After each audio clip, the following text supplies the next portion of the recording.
I don't mind losing Penn State.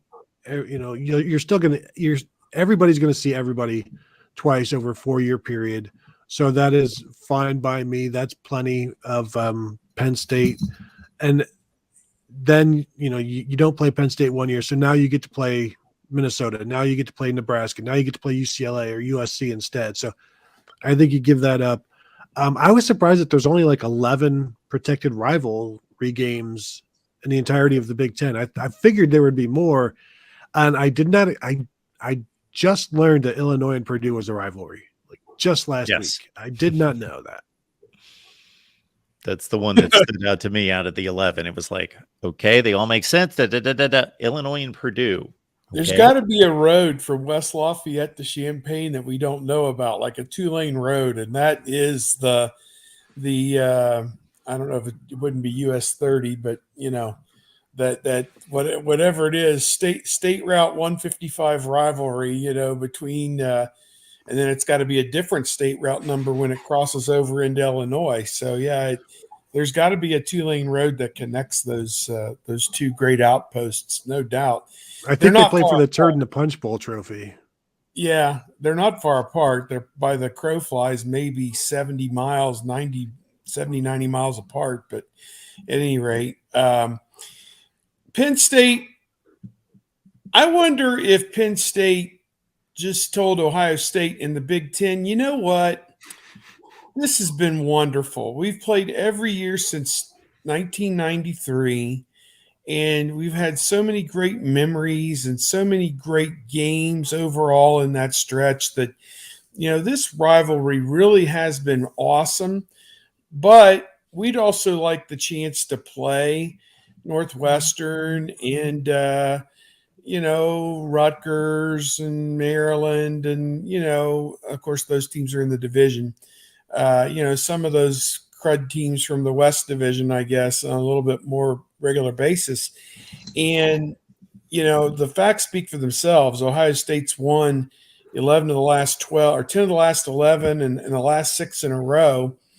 And I just think there's some Ohio State fatigue on the Penn State side that they're not going to miss not having to play Ohio State, every year. They can still play them twice in a 4-year period or whatever.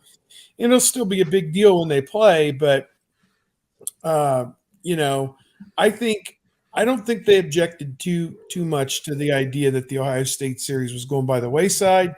And I wonder from the Ohio State standpoint if they thought, well, we've got Michigan, as our number one rivalry. Do we really need to mandate a second rivalry game that, Penn State most years is going to be a top 15 team anyway? So why do we need to mandate ourselves to that? I don't know. I don't know. I see all sides of it, but I just think Penn State was okay with this. I think they're more than okay with this. Well, we got to have it one way or the other. I mean, are we sitting there trying to find the path to get Ohio State to its best record? And, why are you playing these out-of-conference games? Well, why would you sit there and want to have Penn State as a second protected rival along with Michigan?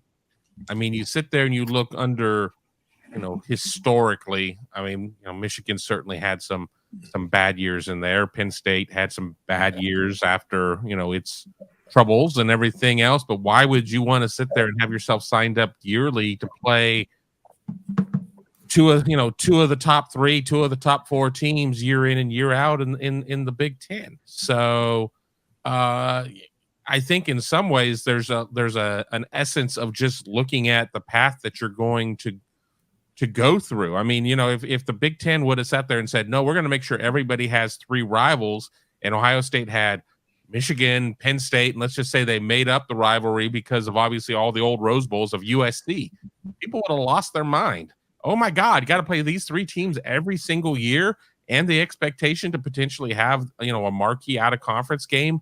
It ends up becoming a lot. Now, on the flip side, you want to sell tickets and put butts in seats and everything else, and having those types of games certainly gets you there. But I'm fine with not having Penn State as a yearly rival. There's not really any long-term history there whatsoever. I mean, there's not Steve's as the crow flies between Champaign and West Lafayette or anything like that. This was a new creation, and that's fine. I'm looking forward to plenty of other things that could become rivalries. But if we're going to sit there and look at some of these things, why wasn't Ohio State, Illinois, and Illinois put in as something? First, Kevin, I will correct you about the longevity of this rivalry between Ohio State and Penn State, because it is Ohio State's longest running uninterrupted rivalry going on right now.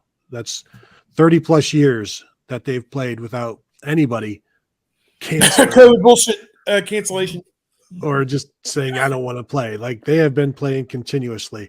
Interestingly, and I just remembered that I wrote about this. Thanks for asking, Mark. Like a few days back about the what I'm calling the Big Four of Ohio State, Michigan, Penn State, and USC of the new Big Ten. Those four teams only play each year two of the other four, basically two of the other three. They never play three of those guys in one year. Michigan State has to play three of them in both years. They are the only Big Ten school that has to play three of those Big Four each year. I think there are three teams that outside of those four Big Four that won't play three in 1 year. Everybody else will play three at least in 1 year. And to me, that tells me that the Big Ten is trying to set those teams up. They're Big Four right now. These are the teams that we are projecting to go to the playoffs. So let's give them an easier road. The SEC does the same thing. They will try to set their schedules up to help their team. This is, I think, the first time we're seeing the Big Ten finally do the same thing, instead of putting Ohio State and East Lansing the week before a game against Michigan, things like that, where they don't really take that stuff into account. I think now they're trying to say, you know what? Let's not overload Ohio State or USC by having them play. Like, we don't want USC playing Michigan, Ohio State, and Penn State in any given year, at least for the first 2 years. Now things will fluctuate, and it'll be like, all right, you're not in our playoff hopes, so you're going to get everybody, and just have at it. I think the bigger question that they're going to run into is, okay, you have one undefeated team and then three teams tied with one loss, and they maybe two of them didn't play each other. It's like, how do you solve that riddle to put one of those three teams in the conference championship game? I don't know. That's going to be a rough one, I think, when we come to that bridge. But whatever. The tiebreaker system to be announced. Yeah, I believe I think I saw somebody put together a thing where, like, there's a situation where you can have like 4 or 5 Big Ten teams all end up with the same like undefeated record because of the way their schedules would line up. So have fun with that. First of all, it would never happen, but have fun with that scenario. And then I don't know if they're going to keep the tie. I guess you can't keep the tiebreakers because you have different rules now. You have no divisions. So at what point does it become the bowl or the playoff rankings? I do know the last part of the tiebreaker is simply coin flip. Well, and you can't do the playoff rankings because the playoff rankings in season at that point of the year wouldn't come out till Monday or Tuesday. You need to have that game booked on Saturday night, after the last game's done. So you're going to wait 2 days for them to do the updated playoff rankings to book the game and announce who's playing who in the Big Ten championship game? No way. No, you can't do that. That's a good point. That's got to be done. That's got to be done. As soon as the final game's played, that has to be cut, dried, and determined. I mean, it's because how about a play-in game on Wednesday? To hit the road, and the other batch of coaches needs to start game planning. So, no, that's a great logistical point, Steve. But my point has always been, why are you giving up authority and sovereignty of your own league to an outside committee? Don't you are the Big Ten, or you are whatever conference. Why are you giving up decision making to some committee? Yeah, figure it out. The athletic directors and coaches could vote for it. I say, has that happened before? I did. 1973, pretty famous instance. And Bo Schembechler was nonplussed by the result, but his team got tied at home. It counts as a win for Ohio State when you go on the road and tie It's a the 3-point win. team. Yeah. I think maybe by like the fourth or fifth tiebreaker, just send it to Congress and see how it goes there. They're going to solve NIL, by the way. I hear that. I'm going to hashtag stick to sports. Yeah. It's great debate month here at the Voice of College Football. It was actually great debate month in May. We just extended, and it's one of those things where, when there's a promotion and they say such and such, and then it turns out that it's just that all the time. So that's what the deal is. And some of the next ones we're going to cash in on here is 97 Nebraska, Michigan. Who would have won that game? Who's better? National championship. We've got Ohio State, Miami, controversial calls at the end of the game. And if anyone pays attention throughout the game. And then, of course, we've got the spot, JT Barrett, 2016, Ohio State, Michigan. So we will be looking out for those, folks. We will wage those debates. Is there a Nobody debate about here wanted to join our Clemson debate. Is there a debate about the spot against Michigan? I thought that was settled. I thought NASA got involved. The math was done. I don't even think Michigan fans complain about that one anymore. Computer chip in the ball. They do to me. I was in the interview room, and I keep telling this story. They had the stadium feed from the 50-yard line, which is behind the play. And so I'm watching that screen because it's live as opposed to the broadcast screens from, I think, ESPN or ABC did that game, which would have been closer to the 20-yard line or whatever, 15-yard line, I guess. And the 50-yard line shot, you see his back and it comes down. It looks like it comes down in front of the line. I go, I don't think he got that. And then I had to wait for the broadcast angle to say, okay, I think he barely eclipsed the plane of the 15-yard line and it's first down. But yeah, for my first view live from where I was at in that interview room was he didn't get it, but obviously he did. Yeah, I was standing on the field, like right at the line to gain on the sideline, on the home sideline, and was there with several of the national writers, the Dodds and the 40s and whatever. And, the play happened and I looked back and they looked at me and I'm like, I think he got it.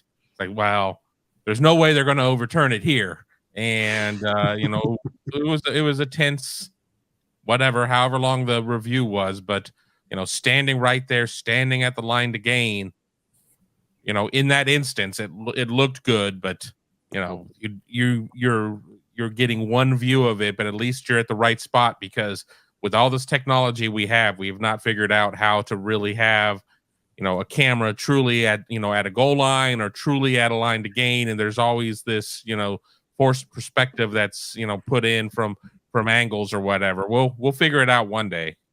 I'm really disappointed in the guy and you guys, the way you're just dismissing the line judge here. This guy is a professional. He's done this job for a long time. He is one of the most trusted people that you could ever want to be around.